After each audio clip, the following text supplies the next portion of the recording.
Okay, now you can see how important it is to know your 145s, because if you know my 145 is DGA, that's going to help you figure out what key I'm in and where you need to go and what your 145 needs to be.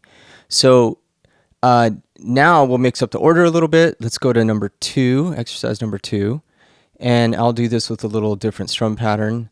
I'll do this straight 8th note, so strum pattern number 2, just strumming up 1 and down, up, down, up, down, up, down, up. And I'll take it just a little bit slower since it's straight 8th notes. Here we go. 1 and 2 and 3 and 4 and